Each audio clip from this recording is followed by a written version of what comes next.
Hello friends, how are you all doing? We are on Crypto Expo Dubai. Bitcoin is hitting 59k today. It's a great day and now we are ready to make an interview. Hey guys. So Anna, tell something about our speaker today. Yeah, hello guys. We are now at Crypto Expo Dubai and we are met with Sacha Jafri, who is an Hey guys.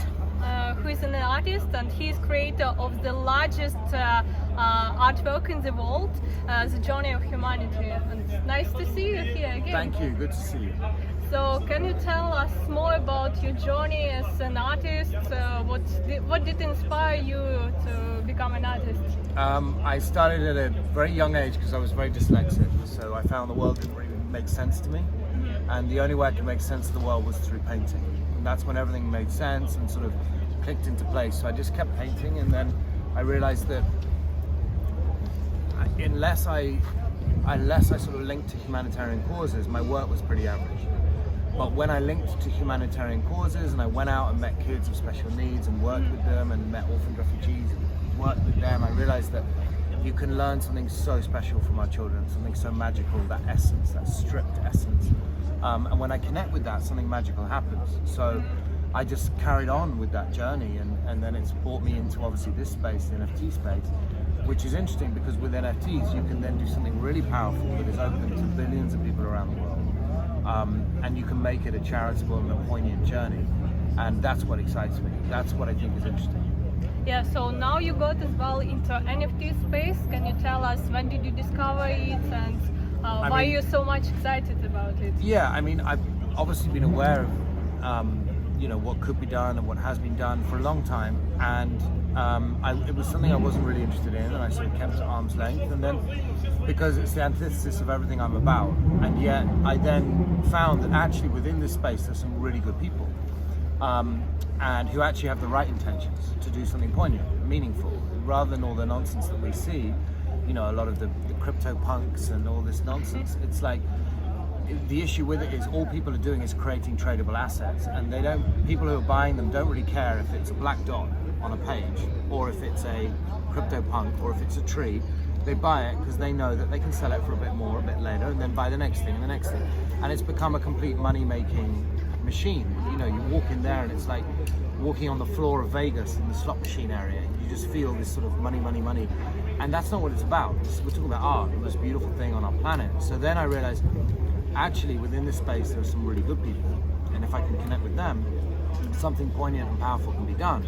And that's when I met the guys of Infinity 8, and we started our charitable journey with Valentin and Javid, and we launched in Amphar at Cannes Film Festival, and we've now created this beautiful project together, which I'm really excited about, which is my 100 Crypto Angels, and they are actually linked to 100 charities around the world, and they're going to raise money and awareness and really make this space poignant in that field of what can be done in the charitable space with these beautiful creations as NFTs, and that's exciting.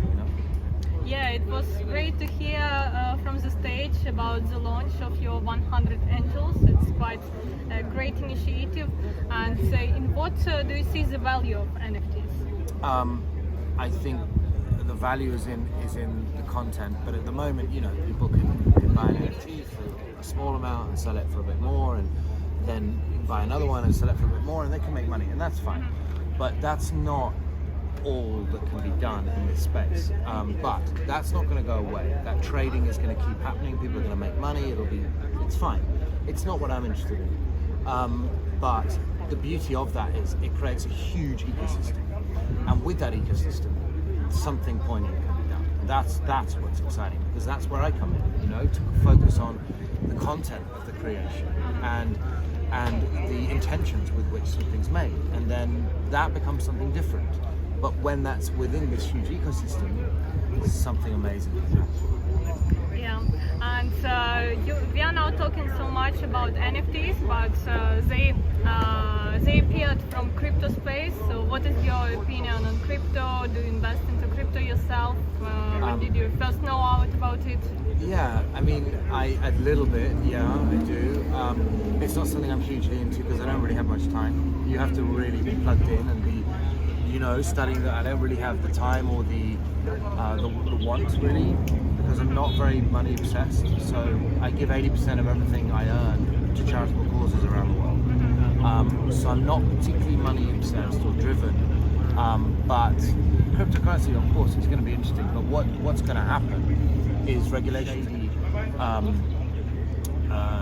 markets and shady offerings, they're going to fall away, which is great. That'll happen naturally.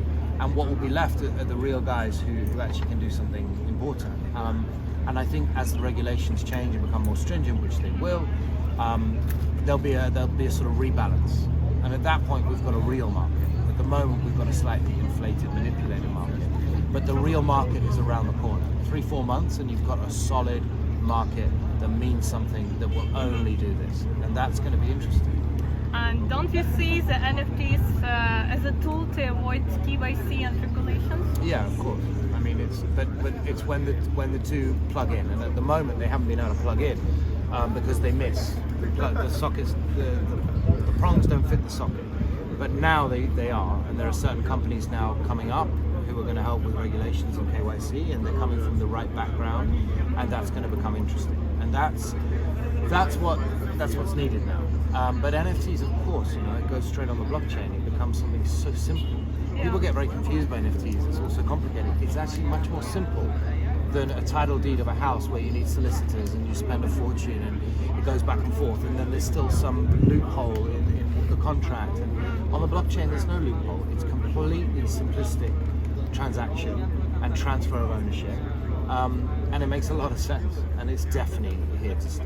Yeah, and can you tell us, when did you create your first NFT? I created my first NFT actually with Infinity 8, where we gave an open edition offering for 45 seconds.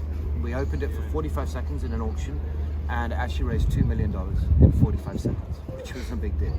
And that was at $500 per open edition. And yeah, it raised $2 million for the charity, for AMFAR, which was fantastic. Yeah, that's incredible. Yeah.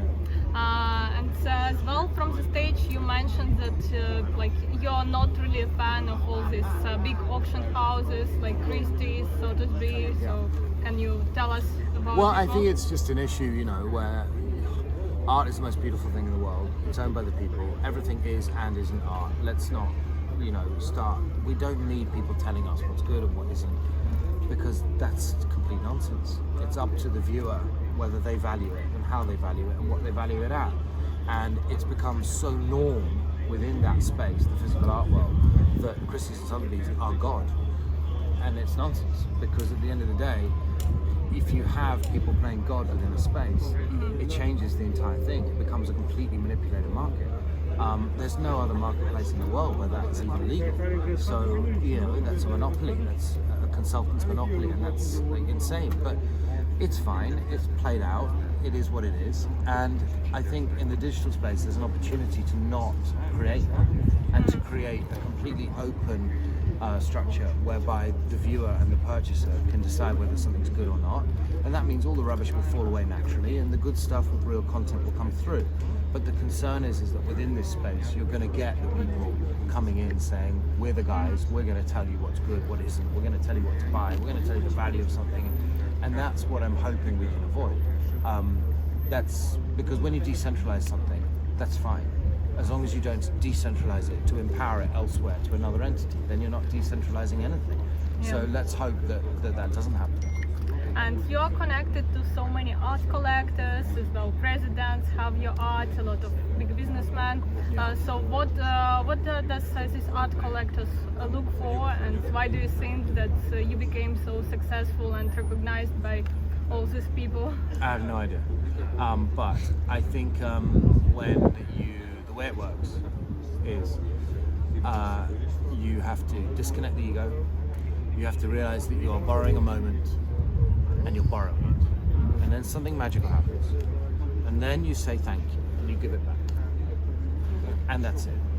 As soon as you start thinking, this is me, I'm an amazing artist, I created this, then you engage the ego, then you forget that you're only borrowing a moment. It's not yours, it's owned by the universe. And when you engage in the ego and you forget that process, then those moments don't come back to you. And people call it writer's block. There's no such thing as writer's block or creator's block. It's just when you're not living a life of grace, understanding that you're borrowing something. So I think that's the most important thing to realize as an artist. Don't focus on what you create or the end product. Focus on how you live your life.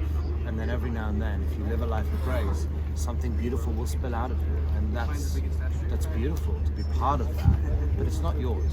That's the main thing. Yeah, that's so inspiring that everything goes from your heart. Yeah.